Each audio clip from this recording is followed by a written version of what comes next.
So hello friends, good morning. Hope आप सब ठीक होंगे। सो आज की मेरी वीडियो है जो मेरी स्टोरी के रिलेटेड है, जो मैंने कुछ घंटे पहले पोस्ट की है कि जो नेचुरल बॉडी बिल्डिंग है और जो लोग ड्रग या स्टेरॉइड वगैरह यूज़ कर रहे हैं वो उनमें डिफरेंस क्या है। तो एज़ यू नो, आप सब जानते ही हैं जैसे कि जो मेल परफॉर्मेंस हार्मोन है, जो नंबर वन हार्मोन है जिससे हमारे मसल्स बनते हैं, उसे हम टेस्टोस्टेरोन बोलते हैं। मेन मोटो है इस वीडियो को बनाने का, वो कोई टारगेट करना नहीं है किसी भी कैटेगरी को कि whether the person takes steroids और इज़ नेचुरल। मेरा मेन मोटो है लोगों को बताना कि कंपैरिजन नहीं है दोनों का कोई भी। जो नेचुरल बॉडी बिल्डर है वो भी प्रो बॉडी बिल्डर वाली फिजिक बना सकता है, बस उसे टाइम ज़्यादा लगेगा, ठीक है। और द मेन जो उसको कमी आती है वो आती है टेस्टोस्टेरोन प्रोडक्शन की।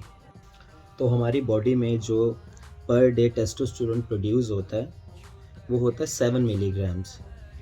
तो इस हिसाब से आप लगाएंगे कि एक हफ्ते में हमारी बॉडी 49 मिलीग्राम्स टेस्टोस्टेरोन प्रोड्यूस करती है। राउंड अबाउट में आप बोल सकते हैं कि 50 मिलीग्राम। तो दूसरी तरफ आप देखेंगे कि जो लोग गियर पे हैं तो या जो लोग ड्रग्स वगैरह इंजेक्ट कर रहे हैं वो लोग एक्सटर्नली ये चीज़ यूज़ करते हैं। वो डिपेंड करता है इंडिविजुअल से इंडिविजुअल पे वो चीज़ डिपेंड। कोई 300 mg का शॉट ले रहा है, कोई 500 mg का शॉट ले रहा है, कोई 700, the list goes on. Depends upon individual to individual, depends upon your goal, your level. Let's say suppose करते हैं एक बंदे ने 6 हफ्ते का टेस्टोस्टेरोन साइकिल कंज्यूम किया, ठीक है। अब लगा लीजिए जो नेचुरल बॉडी बिल्डर है वो एक हफ्ते में 50 मिलीग्राम प्रोड्यूस कर रही है उसकी बॉडी। तो 6 वीक्स में उसका कितना हो गया? 300 मिलीग्राम। वहीं जो रॉइड्स पे है, अगर वो 300 मिलीग्राम से सपोज करते हैं 300 मिलीग्राम वो कंज्यूम कर रहा है एक हफ्ते में, तो उसका 6 वीक का हो गया 1800 मिलीग्राम टेस्टोस्टेरोन प्रोड्यूस। तो मेजर डिफरेंस है ये, आप डिजिट्स में देखिए मेजर डिफरेंस है, कहाँ 300 और कहाँ 1800, ठीक है।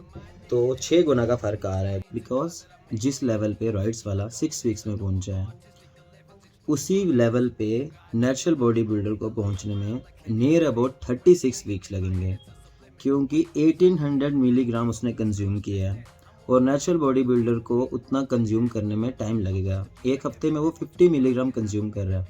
1800 divided by 50 is equal to 36 week, is equal to you can say 9 months.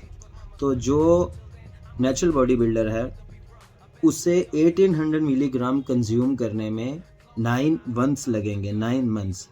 और वही जो रॉइड्स पे है उसे कंज्यूम करने में लगेगा 1.5 महीना, 1.5 मंथ्स। तो it is a big difference, there is a big difference. तो उसकी ग्रोथ ज़्यादा फास्ट होगी as compare to natural body builder. तो अब देखिए एक हफ्ते में नेचुरल बॉडी बिल्डर जो का 50 मिलीग्राम प्रोड्यूस कर रही है उसकी बॉडी, और दूसरे की 300 मिलीग्राम प्रोड्यूस कर रही है। तो नियर अबाउट आप लगाइए 6-7 गुना फ़र्क है टेस्टोस्टेरोन प्रोड्यूस होने का बॉडी में। तो एज़ यू ऑल नो कि टेस्टोस्टेरोन जो बॉडी में होता है उसी से हमारे मसल्स गेन होते हैं। तो अगर टेस्टोस्टेरोन हमारी बॉडी में ज़्यादा प्रोड्यूस हो रहा है तो हमारा मसल फास्टर गेन करेगा, ठीक है। तो उसके बाद आ जाता है टेस्टोस्टेरोन की तो बात होगी, उसके बाद रिकवरी आ जाती है। सेकंड आप बोल सकते हैं रिकवरी। हाँ, जो लोग तो नेचुरली बॉडी बिल्डिंग कर रहे हैं, ठीक है, जैसे वो एक मसल ट्रेन कर रहे हैं, जैसे आज हमने चेस्ट कर लिया तो उसको 4-5 दिन लग जाएंगे रिकवर होने पे। उसको सोरनेस होगी, स्टिफनेस होगी, तो उसको टाइम लगेगा रिकवर होने के लिए।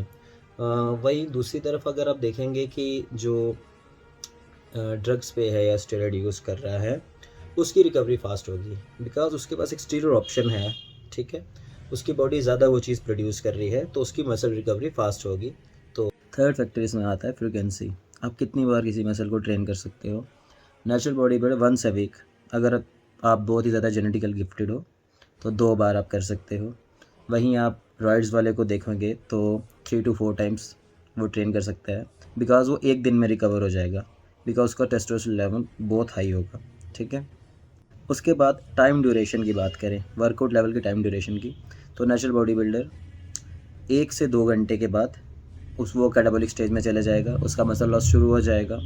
वहीं आप देखेंगे जो रॉइड्स पे है उसका टाइम ड्यूरेशन ज़्यादा अच्छा होगा, वो कैटाबॉलिक स्टेज में लेट पहुंचेगा, 4 से 5 घंटे वर्कआउट कर सकता है वो जल्दी थकेगा नहीं। तो जो जल्दी थकेगा नहीं, जिसकी मसल रिकवरी अच्छी होगी, फ्रिक्वेंसी अच्छी होगी, टाइम ड्यूरेशन लेवल अच्छा होगा, वो जल्दी ग्रो करेगा।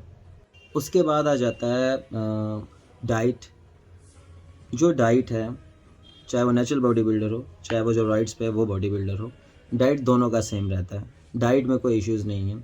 उसके बाद जो वर्कआउट रेजिमेन है वो भी बिल्कुल सेम रहेगा, जो सप्लीमेंटेशन है वो भी बिल्कुल सेम रहेगा। जो मेन डिफरेंस है वो है टेस्टोस्टेरोन प्रोडक्शन का बॉडी में। आपको एक सिंपल से एग्जांपल से भी समझाता हूँ ये। जैसे कि मान लीजिए मुझे जम्मू से दिल्ली जाना है, तो मान लीजिए कि जम्मू से दो बंदे जा रहे हैं। अब सपोज़ करते हैं 2 बंदे जा रहे हैं, एक मैं और एक आप। तो आपने भी दिल्ली जाना, मेरे को भी दिल्ली जाना है। मैं जा रहा हूँ जम्मू से दिल्ली बाय प्लेन, तो मैं पहुँचूँगा 2 घंटे में। आप जा रहे हैं बाय ट्रेन, तो आप पहुँचेंगे 14-15 घंटे में। तो आप देखिए 7-8 गुना का फ़र्क है। तो जो मेन एडवांटेज है वो है स्पीड, कि स्पीड से मैं गया हूँ। वही बॉडी बिल्डिंग पे भी ये चीज़ लागू होती है कि नेचुरल जो बॉडी बिल्डर है उसकी बॉडी उतना प्रोड्यूस नहीं कर पाती है। नेचुरल है ना, नेचुरल कुदरती प्रोड्यूस करेगी उसकी बॉडी। तो जो रॉइड्स पे बॉडी बिल्डर वो एक्सटर्नल उसको चीज़ को अप्लाई करेगा बॉडी में, एक्सटर्नल उस चीज़ को डालेगा, तो उसकी बॉडी तो फास्टर ग्रोथ ही करेगी ना। और आपको ये चीज़ पता भी है कि जैसा हम खाएंगे हमारी बॉडी ने वैसा ही बनना है। अगर हम बर्गर खाएंगे तो बर्गर की तरह ही बनेंगे। अगर हम प्रोटीनिशियस चीज़ें खाएंगे तो मसल ग्रो करेंगे। अगर हम फैट कंज्यूम करके बोलें कि भाई हमारी बॉडी मस्कुलर होनी चाहिए, तो ऐसा तो कुछ नहीं ना होगा भाई। तो चीज़ या चाह उसी चीज़ की करो जो चीज़ आप पहले जिसके लिए मेहनत कर सकते हो। मैक्सिमम आप लोग बोल सकते हो जो सिर्फ ये बात बोल देंगे कि इसने तो टीका लगा के बॉडी बना ली है, इसने तो भाई इंजेक्ट करा है, इसने ड्रग्स लिया है। तो भाई उन लोगों को मैं ये चीज़ बोलना चाहता हूँ कि वो चाहे इंजेक्शन लगाए, वो कोई भी हो, ठीक है, वो चाहे ड्रग ले, ठीक है, मेहनत तो उसको भी करनी है भाई। खाली टीका लगा के तो वो बॉडी नहीं ना बना रहा है। टीका लगा के वो घर बैठ जाएगा या इंजेक्ट लेके वो घर बैठ जाएगा तो उसकी बॉडी थोड़ी ना बन जाएगी। या वो इंजेक्ट करके घर लेटा हुआ है, वो कुछ भी नहीं कर रहा है, वो खाना खा रहा है खाली, ऐसा तो कुछ भी नहीं ना। हार्ड वर्क तो उसको भी करना पड़ेगा। बस ये है जो चीज़ नेचुरल बॉडी बिल्डर को लेट मिलेगी उसको थोड़े कम टाइम स्पैन में मिल जाएगी, ये मेन डिफरेंस है।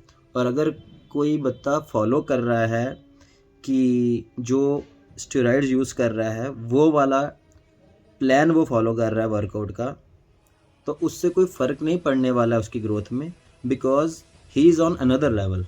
उसकी बॉडी में वो चीज़ जा रही है। मेरा मैसेज है जो पेरेंट्स आजकल के हैं जो बच्चों को रोकते हैं वर्कआउट करने से, तो और वो ये चीज़ बोलते हैं कि वर्कआउट करने से आपकी हाइट पे फ़र्क पड़ेगा और वर्कआउट करने से आपको बॉडी में और भी प्रॉब्लम्स होंगी। उन लोग पेरेंट्स से रिक्वेस्ट करना चाहता हूँ कि प्लीज़ पहले आप इन चीज़ों के बारे में स्टडी कीजिए, ठीक है। जैसे आपका कोई भी प्रोफेशन होगा, ठीक है, जैसे आप टीचर होंगे या फिर क्लर्क इशू होगा, जो भी आप जिस भी पोस्ट पे होंगे, वैसे ही मेरा प्रोफेशन है ये। तो प्लीज़ इस प्रोफेशन के बारे में अगर आप जानते नहीं हैं तो प्लीज़ गलत र्यूमर्स मत फैलाइए इस बारे में। सो लास्ट में मेरा ये मैसेज है फ़िटनेस इंडस्ट्री के लिए और फिटनेस एथलीट्स जितने भी हैं उनके लिए कि please play safe, stay safe और जितना हो सके लोगों को अवेयर कीजिए इन चीज़ों के बारे में, क्योंकि बच्चों को नॉलेज नहीं है इन चीज़ों की। वो कुछ भी सोच लेते हैं कि किसी ने डब्बा खा लिया या किसी ने इंजेक्शन लगा लिया। हार्ड वर्क की वैल्यू नहीं है इस फील्ड में। तो मैं इस चीज़ के लिए लोगों को रिक्वेस्ट करता हूँ कि प्लीज़ इस चीज़ में अवेयरनेस आनी चाहिए।